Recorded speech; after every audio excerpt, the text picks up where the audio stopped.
Assalamu alaikum everyone and welcome to the Geek Dhaba. And today we're going to open the Dhaba with a review for Licorice Pizza.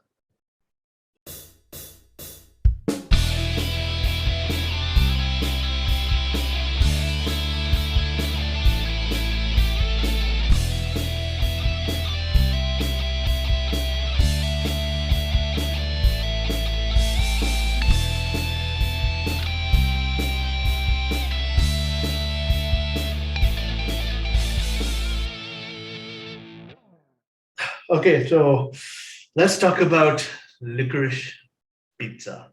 I'd actually prefer to eat licorice pizza over this watching this movie. Honestly, I'd eat a pizza made of licorice. It wasn't so bad, but I mean, I could.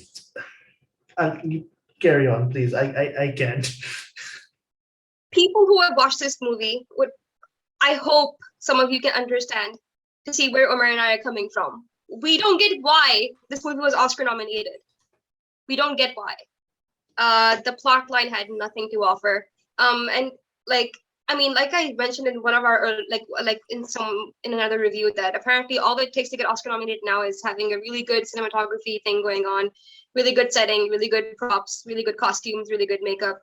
You do all that and you have an ensemble of a good cast, and the cast was good. The actor, uh, I think Cooper Hoffman was it, and Alana. They both were good actors, but that's where it stops for me. Um,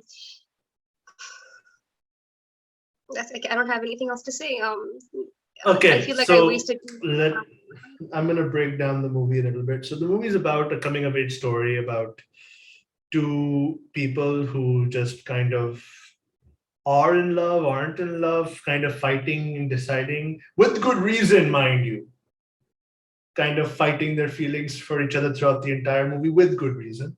That reason being that there's at least an 8 to 12 year age gap between them. 10 to 13 years age gap. Right, I keep thinking he's 16. He was 15 and she was 25, allegedly 28 later on. Exactly. So yeah, it's just problematic. Although let's talk about some of the good things about this movie before if we talk about bad, this review will be 3 hours long, longer than the movie. But the good things about this movie, the cinematography in some places was a bit odd, but it was still like very fitting. Like it made some places it made sense. Like I did feel a bit odd when it happened when he went into the waterbed store for the first time, and the focus was on the sales lady, and like he's talking and there's the camera is just focused on her the entire time. It felt odd at first, but then it makes sense, right? But the cinematography is great. The colors are great. The lighting is fantastic. Everything feels like it's the 60s to 70s. That's one great point. Another great point is, and I didn't want to use it this early, but the best thing about this movie is Bradley Cooper, right? He's in the movie for the best. He's in this movie for like 5 minutes, and Bradley Cooper 7 to 10 minutes at most. Yeah, and he's like literally the best thing about this movie. I'm still thinking about his appearance in the movie. He's just so full of chaotic energy the entire time. He was hilarious. It was so fun to watch. This movie, okay, so this movie did have some really funny scenes. Like it had some solid writing along the way, which is why this movie had a lot of potential. I think they wanted to feed into the nostalgic aspect of back in the 60s, 70s. Young love. But here's the thing. I wanted some development. Okay, it's natural. It's natural for a 15-year-old kid. Okay, so from my perspective, I feel like it's a movie about a really mature 15-year-old and a really immature 25/28-year-old. That girl had self-esteem issues. She had insecurities, and this kid seems to be feeding her ego in some way or giving her attention, and I think she enjoyed it. So despite her like bravely choosing to stay friends with him and keeping him at bay, she did like his attention. And and I said, okay, you know what? This is healthy. She's keeping boundaries. Like, okay, they're friends, and I find that weird, but she's keeping boundaries. But then I see her getting annoyed when he's in a relationship with someone. Exactly. And then I see her. That really pissed me off. I'm like, okay, no, like, what's going on here? I mean, you're 25/28. Surely you have guys in your circle. Surely you have friends in your circle. She didn't seem to be like an outcast in society. She didn't seem to be someone no one would want to be friends with. Like, she has like 3 sisters, I think. Why? Like, why was it that a 15-year-old kid was, her only source of whatever it was? I mean, there was a part in the movie where she asked her sister, "You think it's weird I hang out with Gary and his friends who are 15?" And I'm like, okay, good. Like, you're getting some common sense in there, girl. Like, yes, we love a girl who's maturing. And the one scene, like after Bradley Cooper's, when they like messed up his truck or something and his house, I mean, you could see her expression. It was really good acting. Like her, like just they had no words in that scene. That entire scene had no words. It was just like Gary and his friends messing about and her just sitting there. And her expression, like you could see the parallels between both of their lives. Like he's like a kid, he's enjoying it, and she's just thinking, we could have possibly died. We And could have I'm too possibly old been for arrested. this. Yeah. And I'm too old for this shit. And I'm like, okay, so she's starting to realize that, okay, like I think I have to move out of this thing. She gets a job, and then she basically it's pretty evident that that kid had a hold on her, because when they fight about his new project, which is the arcades, and her having a really stable job, you could see that he had a hold over her. Because when he said something about you're here because I put you here, and like, or etc., like you could see that it did break her down a bit. Mm-hmm. And I said, okay, that's fine, but you go your way, you grow up, you like, you know, at most I thought that this movie would end with there being a time jump and that kid being over 18 and her being in her 30s, and then them finally being together. That's what I thought. That's how I assumed the movie would maybe end. Or what I wanted was for her to have some character development, like her to grow out of this thing, her to realize her self-worth, and her to move forward, and then forget about him and find someone good. But then the movie ended with her basically filming him, basically her like running out to him and grabbing him, and ended with a very problematic scene that I have no words for, because I'm sorry, what levels of messed up do you have to be to do that? Like, maybe that's the point. But they didn't really delve into her character. We had to assume most of it ourselves, that, oh, she has to be this messed up, she has to be this depressed, she has to be this low on self-esteem, all of these things. I don't know. It was an okay movie. It had good themes of humor at some points, like the Jewish scene. Hey, I'm not Jewish, I'm an atheist. That was hilarious. There were some really funny moments, comedic moments that did make me laugh out loud. But Oscar nominated, no. Problematic, yes. It is what it is. We have to say it. I agree. Where the movie does have merits is that it has great acting and direction's great.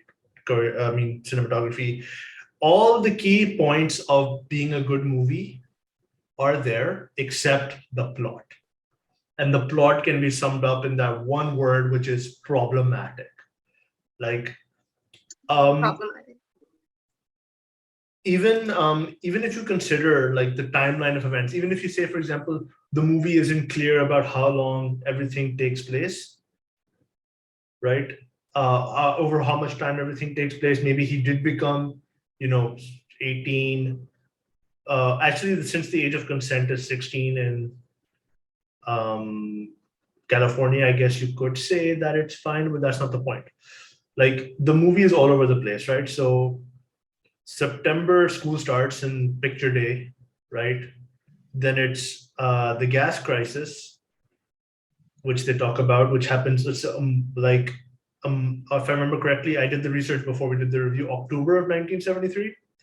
So that means school started in September, but the pinball machine ban didn't get lifted till 1974, right? But the movie playing at the theater came out in July of 73, in the end of the movie. And I just don't know where this movie takes place. right? Thank you for confirming something. Because you know what I had thought? I had thought that, okay, like since he owns his own pinball/arcade store, he must be 18. So maybe this isn't a problematic movie, but you just confirmed that it is still indeed problematic. He's still not over 18. He's No, still he's under not. 18. He's still under 18. He's his own song. At best, it's been a year. At best, this movie takes place over 1 year. I had a thought in my mind, like in the back of my mind, that hey, he owns a store. If he can own a store, he must be an adult. He must be over 18. But you just confirmed that this child was still a child, in fact. I mean, I don't know what to say, right? But there's nothing else to say. I mean, yes, did I feel like I wasted 2 hours of my life? Yes. Am I glad I wasted those 2 hours? Yeah. Also, yes. Right? Because I don't know. I feel like despite this movie being problematic and despite everything else, I won't regret watching this movie. I won't regret it either, specifically because of Bradley Cooper. I mean, yes, man is king. That whole scene reminded me of, I don't know, like The Hangover for some really weird reason.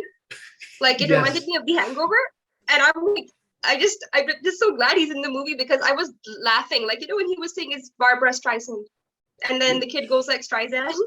Like you take the calm, collected nature that he had in one of my favorite movies of all time, Silver Linings Playbook, and you throw in the chaotic nature that is Hangover, and you get his character in this movie. Because he's chaotic as fuck. He's chaotic as fuck, but he's so calm the entire time. Like I have to talk about my favorite scene, right? My favorite scene. Eyes wild. Okay, like I have two favorite scenes, right? Two scenes that made me laugh like crazy, and they're both Bradley Cooper scenes, right? One of them is like he just runs off the truck, goes up, takes the nozzle from the guy, lights match. Like I have the nozzle now. It's like I was just like, you know what? Point one, Bradley Cooper. And then later, when he somehow is walking down the street and ends up where the truck is, right? It's sunrise, and he picks up a trash can, throws it into the window, and the tennis girls are walking by, and he just goes right back. And I was just like, oh god. For me, that entire thing made me laugh, and the other scene was at the dinner table. So you like, would you like to break the like their Jewish tradition, their meal? And the kid just goes like, "Oh, I'm not Jewish. I mean, I was brought up Jewish, but I'm an atheist." I mean, I don't know why I laughed at that scene so hard. Like the awkwardness around the table, that was some good awkward comedy levels, like play over there, which is why like this movie had some really good bits. Like you could see that it had a lot of potential. Oh no, like that bit, like it just the moment he said I'm an atheist, I was like, oh shit. And I was like, oh my god, what's happening? I looked at the timestamp. We were only like 15 to 18 minutes into the movie, and I'm like, okay, if this is a sign of things to come, then let's see what happens. This movie could just be full of awkward moments like this, and it was. It was. It It really was. was. He did that so well. Like the portrayal of awkward comedy, like we don't get that very often. And I really enjoyed this side of comedy, personally. Yeah. But everything else combined, if they had just changed the plot, to another story, this movie would have been like in the gold setting for me. I still wouldn't think it's Oscar nomination worthy, but it would be on the gold setting for me. That's just my opinion. I agree. So shall we move on to scores? Yeah. For me, I have to give it a solid 7. Oh my god. No, for me it's like a 5.5. Okay. A solid, 6 if I'm being kind. Solid 7. That's if I'm ignoring the problematic plot. The very, very problematic plot. If I ignore that, it's 7. I think I'd stick with the 6 then. Right. So yeah, so like on average 6.5, not bad. So that was our discussion and review of Licorice Pizza. Be sure to catch it before the Oscars and let us know what you think of the movie in the comment section. And guys, if you have opinions, please comment because we would love to discuss it. Like Omar and I still need to vent it out. Like we went for like an hour before recording this, and I think we're down to vent again. So if you guys have watched it, please engage with us. We'd love to talk about it. Yep. So that was our review. And until next time, see you all later. Bye.